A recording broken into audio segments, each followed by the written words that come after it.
भारतीय अर्थव्यवस्था पर यह दूसरा क्लास है।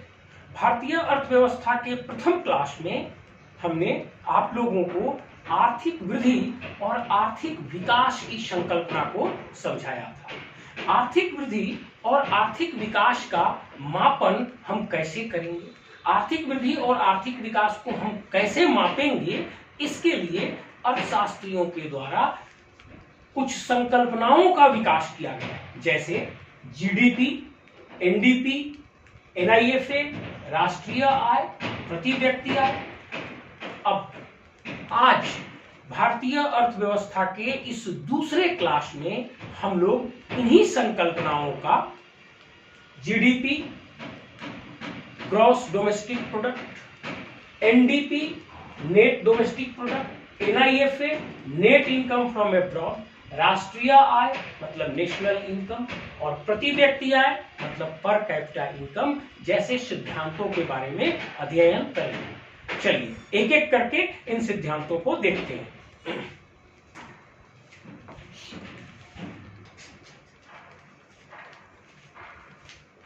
अब देखिए, सबसे पहले हम जीडीपी की संकल्पना से शुरू करेंगे। जीडीपी इसका फुल फॉर्म है ग्रॉस डोमेस्टिक प्रोडक्ट।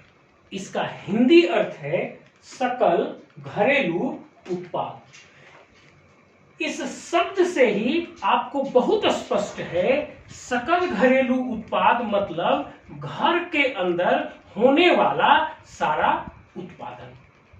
अब इसको हम थोड़ा ठीक से परिभाषित करते हैं। घर के अंदर मतलब किसी भी देश के भूभाग के अंदर एक साल की अवधि में अंतिम रूप से उत्पादित होने वाले सभी वस्तुओं और सेवाओं के मूल्यों का कुल योग जीडीपी या सकल घरेलू उत्पाद कहलाता है।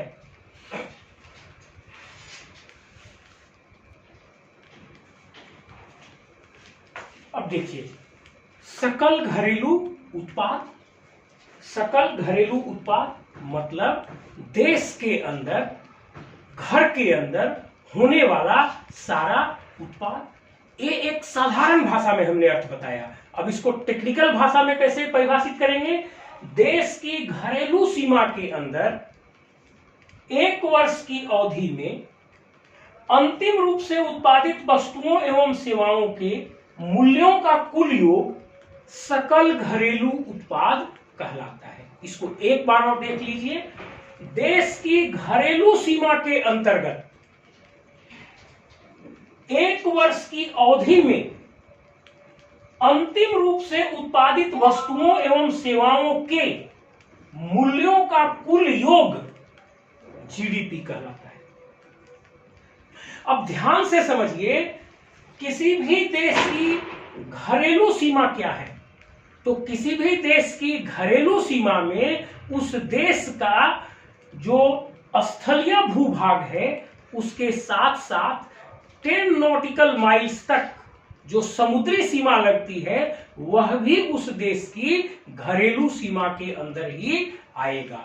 जैसे भारत है तो भारत का जितना स्थलीय क्षेत्रफल है उसके साथ साथ भारत की जो समुद्री सीमा लगी है उसका 10 नॉटिकल माइल्स की दूरी तक के भूभाग को देश की घरेलू सीमा के अंदर माना जाएगा। अब दूसरा है एक वर्ष की अवधि में, मतलब एक वित्तीय वर्ष की अवधि में, और भारत के लिए यह अवधि 1 अप्रैल से 31 मार्च तक काउंट की जाती है। अब तीसरा है अंतिम रूप से उत्पादित वस्तुओं एवं सेवाओं के मूल्यों का कुल योग, मतलब जो इंटरमीडिएट रूप से जो वस्तु उत्पादित की गई है, जो अंतिम रूप से अभी उत्पादित नहीं हुई है, उनके मूल्यों को इसमें नहीं जोड़ा जाएगा। जो अंतिम रूप से उत्पादित वस्तु होगी उसी के मूल्य को जीडीपी में जोड़ा जाएगा। एक बार मैं फिर से इसे रिपीट कर देता हूं आपकी समझ के लिए। जीडीपी मतलब ग्रॉस डोमेस्टिक प्रोडक्ट, हिंदी में सकल घरेलू उत्पाद, अगर सरल भाषा में समझें तो घर के अंदर होने वाला समूचा उत्पाद, और इसको तकनीकी रूप से ऐसे परिभाषित किया जाता है, देश की घरेलू सीमा के अंदर एक वर्ष की अवधि में अंतिम रूप से उत्पादित वस्तुओं एवं सेवाओं के मूल्यों का कुल योग जीडीपी कहलाता है। अब देखिए, यदि हम भारत के परिप्रेक्ष्य में इसको एक उदाहरण से समझने की कोशिश करें तो मैंने एक रफ डायग्राम बनाया है आपके लिए भारत का। अब मान लीजिए कि भारत के घरेलू भूभाग के भीतर एक वर्ष की अवधि में 1000 रुपए का धान उत्पादित होता है, 1000 रुपए का गेहूं उत्पादित होता है, 1000 रुपए का मछली उत्पादित होता है और 1000 रुपए के बस ट्रक उत्पादित होते हैं, और टोटल 100 डॉक्टर तैयार किए जाते हैं जिनको तैयार करने का खर्च 1000 रुपया आता है। अब जब इन सभी को आप जोड़ दीजिएगा तो कुल 5000 रुपया आएगा। और इस प्रकार से अगर इस सरलीकृत उदाहरण को हम देखें तो भारत का जीडीपी 5000 रुपया कहलाएगा।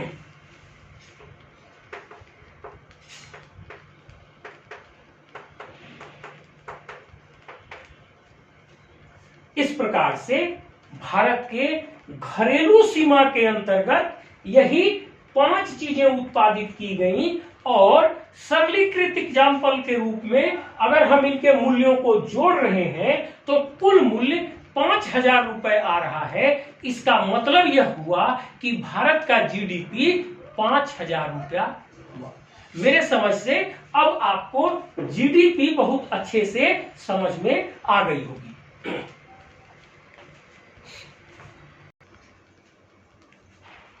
अब देखिए, जीडीपी को समझने के बाद हमारा जो दूसरा कंसेप्ट है वो है एनडीपी। एनडीपी का फुल फॉर्म होता है नेट डोमेस्टिक प्रोडक्ट। इसका हिंदी होता है निवल घरेलू उत्पाद। निवल घरेलू उत्पाद का मतलब ये है कि जीडीपी में, मतलब घरेलू उत्पादन में जो उत्पादन के साधन लगे थे उन संसाधनों में कुछ न कुछ घिसावट हुई होगी, और जीडीपी में से जब उस घिसावट को, उस ह्रास को हम घटा देंगे तब जो हमें प्राप्त होगा उसे हम एनडीपी या नेट डोमेस्टिक प्रोडक्ट कहेंगे। हमारे उदाहरण में हमने आपको भारत के सकल घरेलू उत्पाद में इन 5 चीजों को लिया है। क्या क्या? धान, गेहूं, मछली, बस ट्रक और डॉक्टर। अब सोचिए, जो सकल घरेलू उत्पाद है हमारा, जो ये वस्तुएं और सेवाएं उत्पादित की गई हैं एक साल में, इनको उत्पादित करने में कुछ उत्पादन के साधन, मशीन, भूमि, ये सब चीजें तो लगी होंगी। तो उत्पादन करने के दौरान उन उत्पादन के संसाधनों में, मशीनों में, जमीन में जो ह्रास हुआ होगा, जो डेप्रिसिएशन हुआ होगा, उसको तो हम लोग घटाए नहीं है जीडीपी में से, वो तो उस जीडीपी में शामिल है। जैसे मान लीजिए कि आप खेती करते हैं, खेती करने में ट्रैक्टर और जमीन, 2 चीजों का प्रयोग होता है। तो ट्रैक्टर के पार्ट पुर्जे खेती करने में घिसते हैं, एक बहुत सरल उदाहरण है, ये घिसावट का उदाहरण हुआ। भूमि की गुणवत्ता में ह्रास होता है, ये भी एक उदाहरण हुआ। तो सकल घरेलू उत्पाद में मशीनों में और उत्पादन के संसाधनों में होने वाला ह्रास समाहित रहता है। अब यहां यह कहना है कि सकल घरेलू उत्पादन में मतलब उत्पादन में, सकल घरेलू उत्पादन में उत्पादन के लगे हुए संसाधनों में जो घिसावट और ह्रास होता है, उस घिसावट और ह्रास को अगर सकल घरेलू उत्पाद में से हम घटा दें तो हमको नेट लाभ, नेट डोमेस्टिक लाभ, मतलब नेट डोमेस्टिक प्रोडक्ट का पता चल जाएगा। अब मान लीजिए कि हमारा जीडीपी था 5,000 रुपया। अब ऐसा मान लीजिए कि इस उत्पादन में, इस घरेलू उत्पादन में, रिपीट करता हूं, मान लीजिए कि इस घरेलू उत्पादन में जो संसाधन लगे हुए थे उन संसाधनों में 500 रुपए का ह्रास होता है। तो इस 500 रुपया को अगर हम घटा दें इस जीडीपी में से, इस जीडीपी में से हम 500 रुपया जो ह्रास है इसको अगर घटा देते हैं तो हमें एनडीपी प्राप्त होता है और ये 4,500 रुपया का होगा।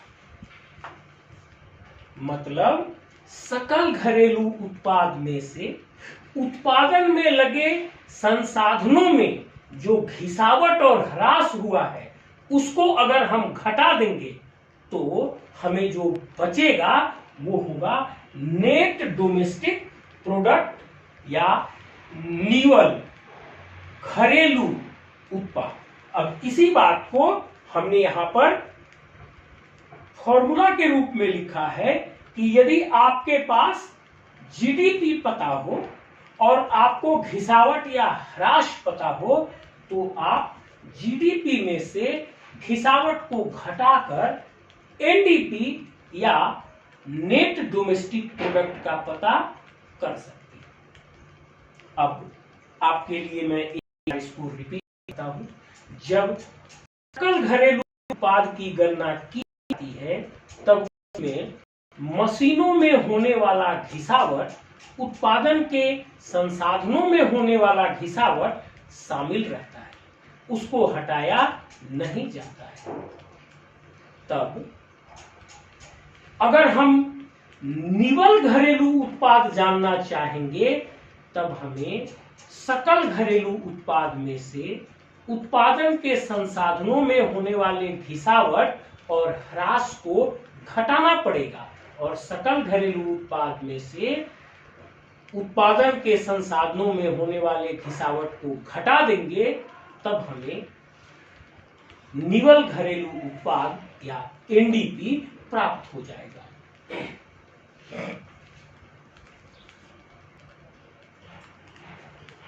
अब देखिए, दो कंसेप्ट को हमने समझ लिया, जीडीपी को समझा, एनडीपी को समझा।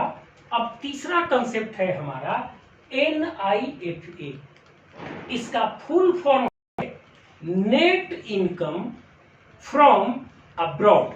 इसका हिंदी मीनिंग है विदेशों से प्राप्त शुद्ध आय। मतलब भारत को विदेशों से कितना शुद्ध आय प्राप्त होता है, इसका मीनिंग यही है। अब ध्यान से समझिए इस कंसेप्ट की क्यों जरूरत पड़ी। जब कोई भी देश एक क्लोज्ड इकोनॉमी होता है, एक बंद अर्थव्यवस्था होता है, तब उस देश का किसी भी दूसरे देश के साथ व्यापार नहीं होता। न ही उस देश के नागरिक दूसरे देश में काम करने जाते हैं और न ही दूसरे देश के नागरिक उस देश में काम करने आते हैं। तब बंद अर्थव्यवस्था वाली देशों में जो घर का उत्पाद है, मतलब जो सकल घरेलू उत्पाद है, वही उस देश का संपूर्ण आय का साधन है। इसके अलावा उस देश को और कहीं से कोई भी आय प्राप्त नहीं होने वाला है। ध्यान से समझिए इस बात को। जब कोई देश संपूर्ण रूप से बंद अर्थव्यवस्था हो, कंप्लीटली क्लोज्ड इकोनॉमी हो, तब उस स्थिति में उस देश का किसी भी अन्य देशों के साथ विदेश व्यापार नहीं होता और न ही उस देश के नागरिक दूसरे देश में काम करने जाते हैं और न दूसरे देश के नागरिक उस देश में काम करने आते हैं। ऐसी परिस्थिति में वैसे देशों में जो उसके घर का सारा उत्पाद होता है, मतलब उसका जो सकल घरेलू उत्पाद होता है, वही उसकी संपूर्ण आय होती है और उसे इसके अलावा और कहीं से भी, विदेशों से भी किसी प्रकार की आय की प्राप्ति नहीं होती है। लेकिन आज ग्लोबलाइज्ड वर्ल्ड में हम लोग रहते हैं और ग्लोबलाइज्ड वर्ल्ड में सभी देश का विश्व के दूसरे देशों के साथ व्यापार होता है और साथ ही विश्व के प्रत्येक देश के नागरिक दूसरे देशों में जाकर काम करते हैं और वहां से प्राप्त होने वाली आय को अपने देश में भेजते हैं। अब ध्यान से समझिए, जहां ऐसी परिस्थितियां हों कि विश्व का प्रत्येक देश एक दूसरे के साथ व्यापार कर रहा हो और एक दूसरे के नागरिक दूसरे देश में जाकर वहां पर नौकरी करके कमाकर पैसा भेज रहे हों, तब ऐसी परिस्थिति में इन देशों को ओपन इकोनॉमी कंट्रीज या खुली अर्थव्यवस्था वाले देश कहा जाता है और इन खुली अर्थव्यवस्था वाले देशों को सकल घरेलू उत्पाद के अलावा विश्व के दूसरे देशों से भी आय प्राप्ति की संभावना होती है। हम क्या बोल रहे हैं? आय प्राप्ति की संभावना होती है। तब यदि वैसे देशों के आय को हम गणना करना चाहेंगे, तब खुली अर्थव्यवस्था वाले देशों के आय की गणना करने के लिए हमें विदेशों से प्राप्त शुद्ध आय की गणना करना भी आवश्यक होगा, क्योंकि खुली अर्थव्यवस्था वाले देशों में सकल घरेलू उत्पाद मतलब घरेलू आय के अलावा विदेशों से भी आय प्राप्त होता है। अब विदेशों से प्राप्त शुद्ध आय को हम कैसे प्राप्त करेंगे? तो किसी भी देश का विदेशों से प्राप्त शुद्ध आय को निकालने के लिए हम उस देश को विदेशों से प्राप्त राशि में से उस देश से विदेश को जाने वाली राशि को घटा देते और इससे हमें उस देश का विदेशों से प्राप्त शुद्ध आय मिल जाता है। ध्यान से समझिए, किसी भी देश को विदेशों से प्राप्त आय माइनस उस देश से विदेशों को जाने वाली आय बराबर उस देश को विदेशों से प्राप्त शुद्ध आय निकल जाएगा। अब देखिए, हमने यहाँ पे लिखा है विदेशों से प्राप्त शुद्ध आय बराबर विदेशों से भारत को प्राप्त राशि माइनस भारत से विदेशों को जाने वाली राशि, और यही जो है हमारी विदेशों से प्राप्त शुद्ध आय होगी। इस परिभाषा को हम एक बार रिपीट कर देते हैं। किसी भी देश को विदेशों से प्राप्त होने वाली राशि में से उस देश से विदेशों को जाने वाली राशि को घटा देने पर हमें उस देश का विदेशों से प्राप्त शुद्ध आय मिल जाता है।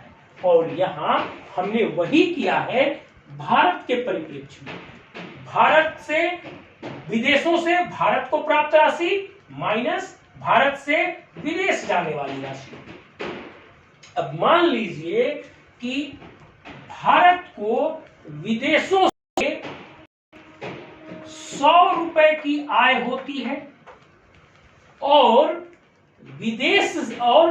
भारत से 50 रुपए विदेश में चले जाते हैं।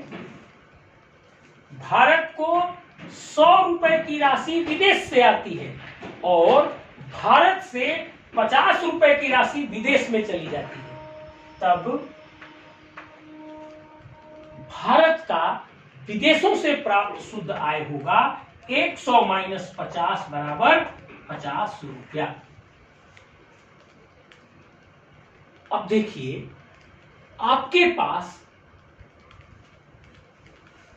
निवल घरेलू उत्पाद नेट डोमेस्टिक प्रोडक्ट का पता चल गया और आपके पास विदेशों से प्राप्त शुद्ध आय का भी पता चल गया। मतलब घर से आपका कितना शुद्ध आय है यह भी पता चल गया और विदेशों से आपका कितना शुद्ध आय है यह भी पता चल गया। अब आपके पास दोनों प्रकार के आय का आंकड़ा है। तब अगला कंसेप्ट आता है राष्ट्रीय आय की संकल्पना।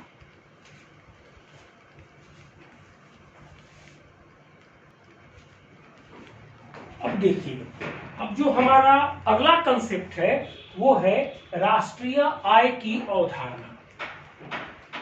किसी भी देश के निवल घरेलू उत्पाद में बाहर से प्राप्त शुद्ध आय को जोड़ देने पर हमें उस राष्ट्र का राष्ट्रीय आय या नेशनल इनकम प्राप्त हो जाता है। रिपीट करता हूं, किसी भी देश के निवल घरेलू उत्पाद में उस देश को विदेशों से प्राप्त शुद्ध आय को जोड़ देने पर उस राष्ट्र का राष्ट्रीय आय या नेशनल इनकम प्राप्त हो जाता है। देखिए, कोई भी राष्ट्र है तो उस राष्ट्र के घरेलू सीमा में कुछ उत्पादन हुआ और उसमें से हमने घिसावट को घटा दिया तो हमको घर के अंदर का शुद्ध आय मिल गया और चूंकि वह विदेश व्यापार में शामिल है तो उसे विदेशों से प्राप्त शुद्ध आय कितना था हमने इसको भी निकाल लिया। तो अब जब किसी भी राष्ट्र को दो ही जगह से आय हो सकता है, घर से प्राप्त शुद्ध आय और विदेशों से प्राप्त शुद्ध आय। जब किसी भी राष्ट्र को घर से प्राप्त होने वाला शुद्ध आय और विदेश से प्राप्त होने वाला शुद्ध आय दोनों को जोड़ दीजिएगा तो उस राष्ट्र का राष्ट्रीय आय होगा। हमारे उदाहरण में जो हमने यहाँ पर एग्जाम्पल लिया था, आप इसको देखिए, इसमें हमने कहा था कि जीडीपी 5,000 रुपया था, ह्रास या घिसावट 500 रुपए थी, हमने घटा दिया था और हमको एनडीपी मतलब नेट डोमेस्टिक प्रोडक्ट 4,500 रुपए प्राप्त हुए थे। अब यहां हमने उदाहरण से आपको बताया था कि भारत को विदेशों से प्राप्त होने वाला शुद्ध आय 50 रुपया है। अब आपके पास भारत के संदर्भ में एनडीपी भी पता है 4,500 रुपए और भारत को विदेशों से प्राप्त शुद्ध आय भी पता है 50 रुपए। तब अब आप भारत के परिप्रेक्ष्य में यदि राष्ट्रीय आय निकालना चाहें तो एनडीपी प्लस एनआईएफ है। एनडीपी निवल घरेलू उत्पाद प्लस विदेशों से प्राप्त शुद्ध आय। आपको जो निवल घरेलू उत्पाद है वो है 4,500 रुपए और विदेशों से प्राप्त शुद्ध आय है वो 50 रुपए है। तब दोनों को जोड़ देने पर भारत का राष्ट्रीय आय 4,550 रुपया होगा। इस प्रकार से किसी भी देश के राष्ट्रीय आय की गणना की जा सकती है।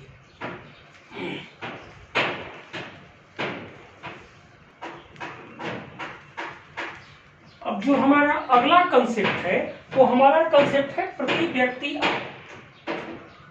किसी भी राष्ट्र का प्रति व्यक्ति आय उस राष्ट्र के राष्ट्रीय आय को उसकी जनसंख्या से विभाजित करने पर प्राप्त होता है। अब आपने इन 5 कंसेप्ट्स को देखा, क्यों धीरे धीरे इन नई नई संकल्पनाओं का इजाद किया गया। सबसे पहले आप अपने दिमाग में आर्थिक वृद्धि और आर्थिक विकास के जो एक महीन अंतर को हमने अपने प्रथम क्लास में समझाया था उसे रख लीजिए। अब आप यहां पर आइए, ये संकल्पनाओं की खोज या इन संकल्पनाओं का विकास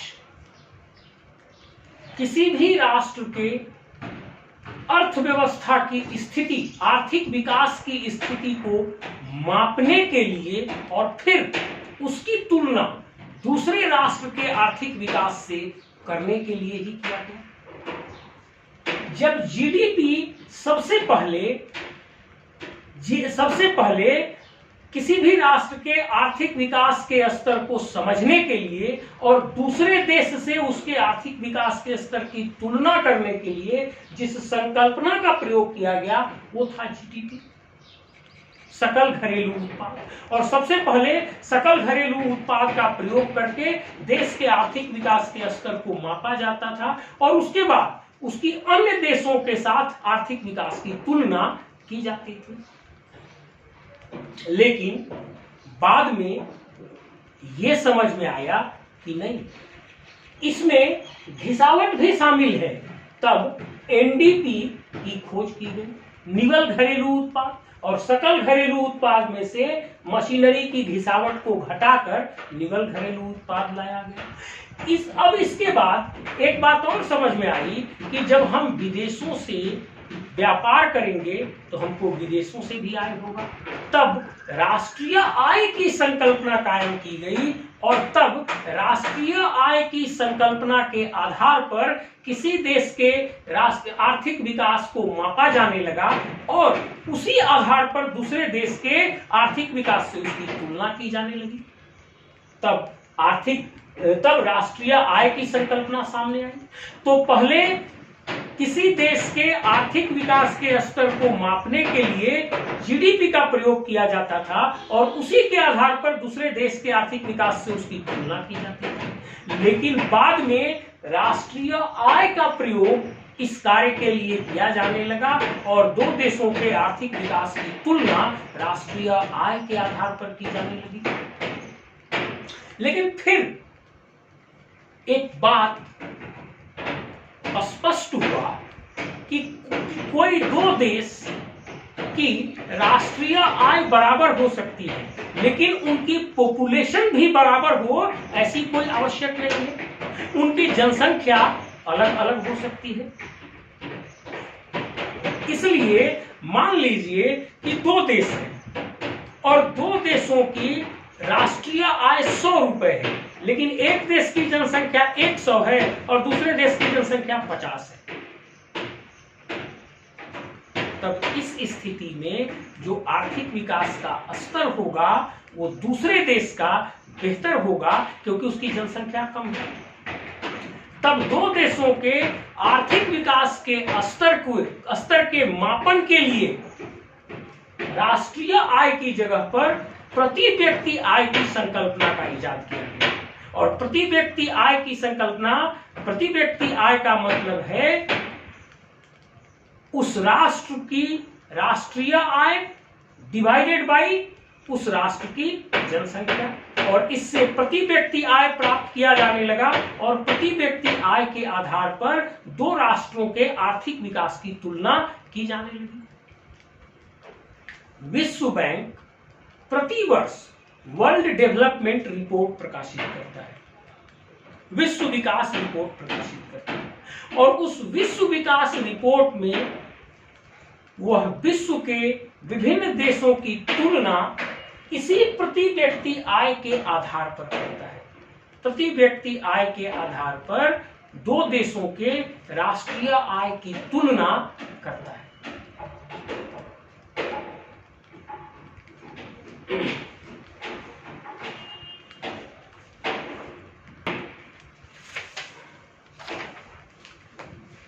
अब देखिए, जो वर्ल्ड बैंक अपना विश्व विकास रिपोर्ट प्रकाशित करती है उस विश्व विकास रिपोर्ट में वह प्रति व्यक्ति आय को आधार बनाती है और उस आधार पर विश्व के देशों को 4 कैटेगरी में बांटती है। उच्च आय वाले देश, उच्च मध्यम आय वाले देश, निम्न मध्यम आय वाले देश और निम्न आय वाले देश। और इस प्रकार से प्रति व्यक्ति आय को असली आधार मानती है वर्ल्ड बैंक, और वर्ल्ड बैंक का कहना है कि प्रति व्यक्ति आय ही वह सही सूचकांक है जिसके आधार पर किसी देश के आर्थिक विकास की स्थिति का अंदाजा लगाया जा सकता है, किसी देश के प्रति व्यक्ति के विकास के स्तर का अंदाजा लगाया जा सकता है। और इस प्रकार वर्ल्ड बैंक के द्वारा जो वर्ल्ड डेवलपमेंट रिपोर्ट प्रतिवर्ष प्रकाशित किया जाता है उसमें प्रति व्यक्ति आय को आधार बनाया जाता है, और उसी आधार पर विश्व के देशों को 4 कैटेगरी में बांटा जाता है। अब आप जिस साल भी परीक्षा दे रहे होंगे उस साल आपको गूगल करके नेट से निकालना होगा कि लेटेस्ट वर्ल्ड डेवलपमेंट रिपोर्ट कब वर्ल्ड बैंक ने प्रकाशित किया है, और उस रिपोर्ट में भारत को इनमें से किस कैटेगरी के देशों में रखा गया है, भारत की प्रति व्यक्ति आय कितनी है, और सर्वोच्च आय वाला देश कौन है और सबसे कम आय वाला देश कौन है, क्योंकि उस साल के ये 4 क्वेश्चन बहुत प्रोबेबल होंगे जो आपसे पूछे जाएंगे।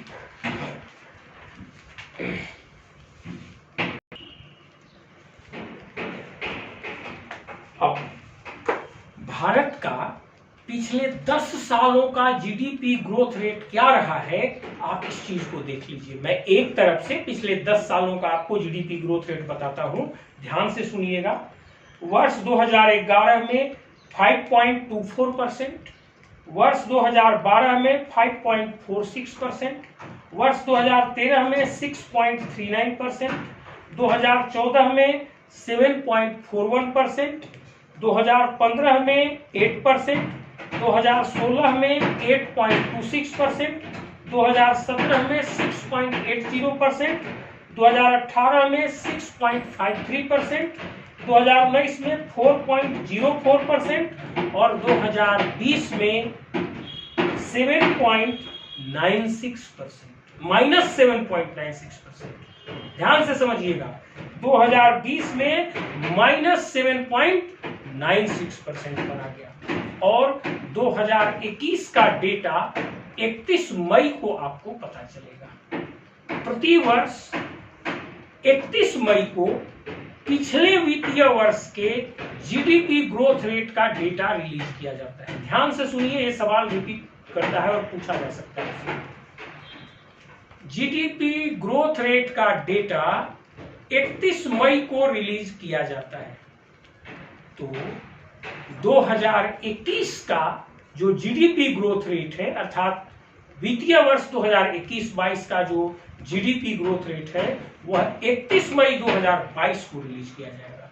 अब पिछले 10 सालों में यदि आप देखें तो सबसे हाईएस्ट ग्रोथ रेट वर्ष 2016 का है जो है 8.26%, और जो सबसे लोएस्ट ग्रोथ रेट है वो है वर्ष 2020 का जो कि कोरोना महामारी के कारण हुआ, और ये है -7.96%। जब मैंने वर्ष 2020 के ग्रोथ रेट को निगेटिव में देखा तब हम अभी तक के भारत के आजादी से अभी तक के भारत के ग्रोथ रेट को एक बार सरसरी निगाह से देखा कि कितनी बार देश में निगेटिव जीडीपी ग्रोथ रेट रही है। जैसे ही मैंने वर्ष 2020 का जीडीपी ग्रोथ रेट -7.96% देखा तब मैं तुरंत आजादी से लेकर अभी तक के जितने भी आजादी से लेकर अभी तक के सभी जीडीपी ग्रोथ रेट का एक बार सरसरी निगाह से अध्ययन किया कि कितने वर्षों में यह ग्रोथ रेट निगेटिव रही है। तो वर्ष 1965 में जीडीपी ग्रोथ रेट -2.64% थी, वर्ष 1966 में -0.06% थी, वर्ष 1972 में -0.55% थी, वर्ष 1979 में -5.24% थी। मतलब वर्ष 2020 से पहले भारत का चार वित्तीय वर्ष में ग्रोथ रेट निगेटिव रहा था। वर्ष 2020 से पहले कुल 4 वित्तीय वर्षों में भारत का जीडीपी ग्रोथ रेट निगेटिव रहा था, और वो था 1965, 66, 1972 और 1979। और अभी तक कुल 5 बार 2020 को मिलाकर अभी तक कुल 5 बार निगेटिव ग्रोथ रेट रहा है, निगेटिव जीडीपी ग्रोथ रेट रहा है। और इन 5 बारों में जो सबसे ज्यादा निगेटिव है वो है वर्ष 2020 का जीडीपी ग्रोथ रेट। मतलब अगर आपसे पूछा जाए कि आजादी के बाद से अभी तक कितनी बार निगेटिव जीडीपी ग्रोथ रहा है, तो आपको कहना होगा 5 बार। कौन कौन से ईयर में? तो 65, 66, 72, 79 और 2020 में। अब इसमें से पूछा जाएगा कि वह वित्तीय वर्ष बताए जिसमें सबसे ज्यादा निगेटिव ग्रोथ रहा हो आजादी से लेकर अब तक। वह वित्तीय वर्ष बताएं जिसमें सबसे ज्यादा निगेटिव ग्रोथ रेट रहा हो। तो वो निगेटिव ग्रोथ रेट वो वर्ष है वर्ष 2020-21, जो कि कोरोना के भयंकर पैंडेमिक से ग्रसित था। मेरे ख्याल में जीडीपी ग्रोथ रेट के फैक्चुअल डाटा से संबंधित ये सफिशिएंट आंकड़ा आपके पास आ गया।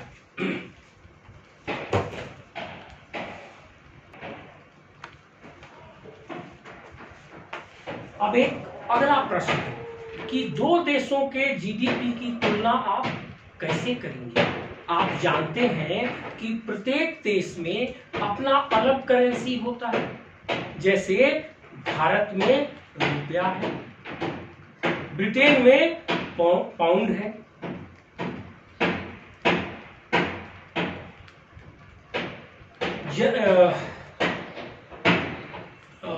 एक मिनट, यूएसए में डॉलर है, ऐसे ही जापान में येन है, कहीं रूबल है, कहीं लीरा है, कहीं ऑस्ट्रेलिया में ऑस्ट्रेलियन पाउंड है। इस प्रकार से अलग अलग देशों में उसका करेंसी अलग अलग है, और प्रत्येक देश अपनी जीडीपी को अपने ही करेंसी में मापता है। जैसे मान लीजिए भारत का अगर जीडीपी हम मापेंगे तो हमारा करेंसी रुपया है और हम रुपया के टर्म में मापेंगे। वैसे ही यदि जापान अपने जीडीपी को मेजर करेगा तो जापान की करेंसी येन है और वो अपना जीडीपी येन के टर्म में मेजर करेगा। वैसे ही ऑस्ट्रेलिया ऑस्ट्रेलियन डॉलर के टर्म में अपना जीडीपी मेजर करेगा।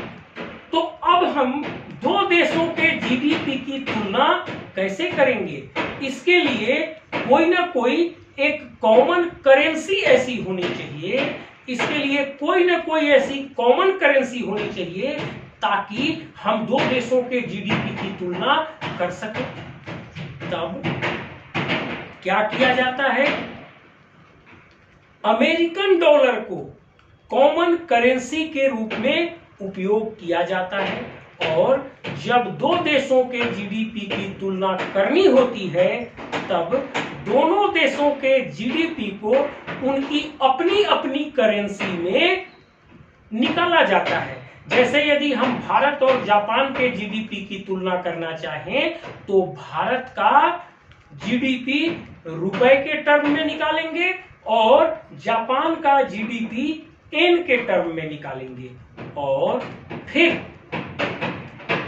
एक्सचेंज रेट के आधार पर भारत के जीडीपी को रुपए से बदलकर डॉलर में ले जाएंगे, और उसी प्रकार से एक्सचेंज रेट का प्रयोग करते हुए जापान के जीडीपी को येन से बदलकर डॉलर में ले जाएंगे। अब भारत और जापान दोनों का जीडीपी डॉलर के रूप में आ जाएगा, और तब हम 2 देशों के जीडीपी की तुलना कर सकते हैं। मेरे ख्याल में आपको स्पष्ट हो गया होगा। मैं एक बार शॉर्ट में रिपीट करता हूं। प्रत्येक देश का जीडीपी उसके अपने करेंसी में मापा जाता है और बाद में एक्सचेंज रेट के आधार पर उस जीडीपी को अमेरिकन डॉलर में कन्वर्ट कर लिया जाता है और अमेरिकन डॉलर को कॉमन करेंसी के रूप में प्रयोग किया जाता है और फिर प्रत्येक देश की डॉलर को अमेरिकन डॉलर में, यूएस डॉलर में कन्वर्ट करके और फिर उनकी तुलना आपस में कर ली जाती है। अब एक और बात, विश्व के जितने भी बड़ी अर्थव्यवस्थाएं हैं उनका जीडीपी ग्रोथ रेट बहुत कम होता है और जो नव विकसित राष्ट्र हैं उनका जीडीपी ग्रोथ रेट बहुत अधिक होता है। इसके पीछे एक बात को, एक लॉजिक को आप ध्यान से समझिए। जैसे अमेरिका, चाइना, ब्रिटेन, फ्रांस, ये पहले से ही बहुत बड़ी इकोनॉमी बन चुके हैं और इनका आधार बहुत बड़ा है, इसीलिए इनका ग्रोथ परसेंटेज कम होता है। हालांकि उसको रियल टर्म में ग्रोथ को मेजर करिएगा तो वो बहुत ज्यादा हो जाएगा क्योंकि उसका आधार बहुत बड़ा है, तो रियल टर्म में ग्रोथ बहुत बड़ा हो जाएगा लेकिन परसेंटेज में वो कम होगा। और जो नव विकसित इकोनॉमी है उनका जीडीपी तो अभी अपने आप में कम है, जीडीपी अपने आप में कम है, तो उनमें थोड़ी भी वृद्धि एक बड़ी सी परसेंटेज ग्रोथ दिखा देती है। जैसे मान लीजिए कि एक देश का जीडीपी 100 रुपया है और एक देश का जीडीपी 10 रुपया है और दोनों देश में अगले साल 5 रुपए का ग्रोथ हुआ, तो जिस देश की जीडीपी 100 रुपए है उसके लिए 5 रुपया मात्र 5% हुआ, तो उस देश का जीडीपी ग्रोथ 5% कहलाएगा। लेकिन जिस देश का जीडीपी 10 ही रुपया था और अगर वहां 5 रुपया की प्राप्ति हुई तो 5 रुपया 10 रुपए का 50% हो जाता है, मतलब उस देश का जीडीपी ग्रोथ 50% होगा। जबकि दोनों देशों में अगर रियल टर्म में हम देखें तो 5 ही रुपया का ग्रोथ हुआ, दोनों देशों में 5 ही रुपया का ग्रोथ हुआ, लेकिन एक देश की जीडीपी बेस पहले से 100 रुपए की थी और दूसरे देश का जीडीपी बेस 10 रुपया का था, तो वो 5 रुपया 100 रुपए वाले देश के लिए 5% रह गया और 10 रुपए वाले देश के लिए 50% रह गया। तो यही रीजन है कि जितनी भी बड़ी बड़ी अर्थव्यवस्थाएं हैं उनका जीडीपी ग्रोथ रेट हमेशा कम होता है और जो छोटी अर्थव्यवस्था है उनका जीडीपी ग्रोथ रेट हमेशा बड़ा होता है। अब आप जिस साल भी परीक्षा देने जाएंगे उस साल फिर आप गूगल करके इस बात को सर्च करेंगे कि विश्व का हाईएस्ट ग्रोथ रेट किस कंट्री का था। टॉप 3-4 कंट्रीज का जो ग्रोथ जीडीपी ग्रोथ रेट होगा उस समय का, वो आप जरूर अपने दिमाग में डाटाबेस में लेके जाइएगा, क्योंकि वहां उस समय वही बात पूछी जाएगी करंट वाली कि वर्तमान में किस कंट्री का जीडीपी ग्रोथ रेट सबसे हाईएस्ट है, और वो आपको युगांडा, मालदीव जैसा छोटा सा कंट्री कोई दिखाई देगा जिसका सबसे ज्यादा ग्रोथ रेट आपको मिलेगा। उस साल का भारत का भी ग्रोथ रेट आपको दिमाग में रखना होगा, उस साल भारत के टॉप रिचेस्ट कंट्रीज का भी ग्रोथ रेट आपको दिमाग में रखना होगा, अमेरिका वगैरह का तो रखना ही होगा। अब जो है वर्ष 2021 में विश्व के टॉप जीडीपी वाले कंट्रीज 10 कौन है उनका नाम मैं आपको बताना चाहता हूं। और जब भी आप परीक्षा देने जाएंगे तो इस बात को भी गूगल से नेट करके आप नेट से गूगल से आप इसको डाउनलोड कर लीजिएगा, क्योंकि हर साल ये डेटा और ये सीक्वेंस बदलेगा, मैं आपको बता रहा हूं। अब ध्यान से समझिए, हम जो आपको डेटा बता रहे हैं ये वर्ष 2021 का है और वर्ष 2021 में टॉप 10 जीडीपी वाले कंट्रीज कौन है उनके बारे में मैं बता रहा हूं। यहां पर एक बात को आप समझिए, टॉप 10 जीडीपी ग्रोथ रेट की मैं बात नहीं कर रहा हूं, टॉप 10 जीडीपी ग्रोथ रेट की बात नहीं कर रहा हूं, टॉप 10 जीडीपी वाले कंट्रीज की बात कर रहा हूं, मतलब जो सबसे बड़े जीडीपी वाले 10 कंट्रीज हैं उनका मैं नाम बता रहा हूं। और ये आंकड़ा है वर्ष 2021 का। मैं रिपीट करता हूं, आप जब एग्जाम देने जाएंगे उस समय जो लेटेस्ट रिपोर्ट होगा आप उसको गूगल करके सर्च करेंगे और वो डेटा लेके जाएंगे। अभी जो टॉप 10 वाले हैं वर्ष 2021 के, वो है यूएसए 20.49 ट्रिलियन डॉलर की इकोनॉमी। उसके बाद है चाइना जो आधे से थोड़ा अधिक है 13.4 ट्रिलियन डॉलर। उसके बाद जापान 4.97 ट्रिलियन डॉलर। उसके बाद चौथा में है जर्मनी 4 ट्रिलियन डॉलर। पांचवा में है यूनाइटेड किंगडम मतलब ब्रिटेन 2.83 ट्रिलियन डॉलर। फ्रांस है छठवें नंबर पर 2.78 ट्रिलियन डॉलर। और इंडिया का स्थान 7वां है। वर्ष 2021 में जीडीपी रैंकिंग के आधार पर भारत का स्थान 7th है और भारत की जो जीडीपी थी वो 2.72 ट्रिलियन डॉलर की थी। उसके बाद 8वें स्थान पर इटली है 2.07 ट्रिलियन डॉलर। 9वें स्थान पर ब्राजील है 1.87 ट्रिलियन डॉलर और कनाडा है 10वें स्थान पर 1.71 ट्रिलियन डॉलर। अब आप ध्यान से समझिए, पूरे विश्व में जीडीपी के आधार पर नंबर 1 यूएसए है, नंबर 2 चाइना है, नंबर 3 जापान है, नंबर 4 जर्मनी है। अब अगर मैं पूछूं कि यूरोपियन कंट्रीज में जीडीपी के आधार पर टॉप यूरोपियन कंट्रीज कौन है, तब आप जर्मनी को बताएंगे जो कि विश्व में 4थे स्थान पर है लेकिन यूरोप का सबसे टॉप मोस्ट जीडीपी वाला कंट्री हुआ। उसी प्रकार यदि एशिया से आपको पूछा जाएगा तो वो चाइना नंबर 1 पे आ जाएगा। एशिया महादेश में टॉप जीडीपी तो चाइना नंबर 1 पे, जापान नंबर 2 पे और भारत नंबर 3 पे आ जाएगा। तो इस प्रकार से आप इस टॉप 10 जीडीपी वाले कंट्रीज को उस समय जरूर डाउनलोड कर लीजिएगा। मेरे ख्याल में आज के क्लास में अब इतना ही रहने देते हैं। ज्यादा होने पर आपको कंसेप्ट्स फिर ओवरलोडेड हो जाएंगे और अगर आपको पूरा क्लास देखने पर ये लगता हो कि यह आपके लिए उपयोगी है, अगर आप हमारे प्रयास को पुरस्कृत करना चाहते हैं तो इसे जरूर लाइक करिएगा, सब्सक्राइब कीजिएगा और लोगों को शेयर कीजिएगा। और यदि आपको लगता है उपयोगी नहीं है तो आप इसे जरूर डिसलाइक कीजिएगा और कमेंट करके बताइएगा इसमें क्या सुधार किया जा सकता है। Thank you.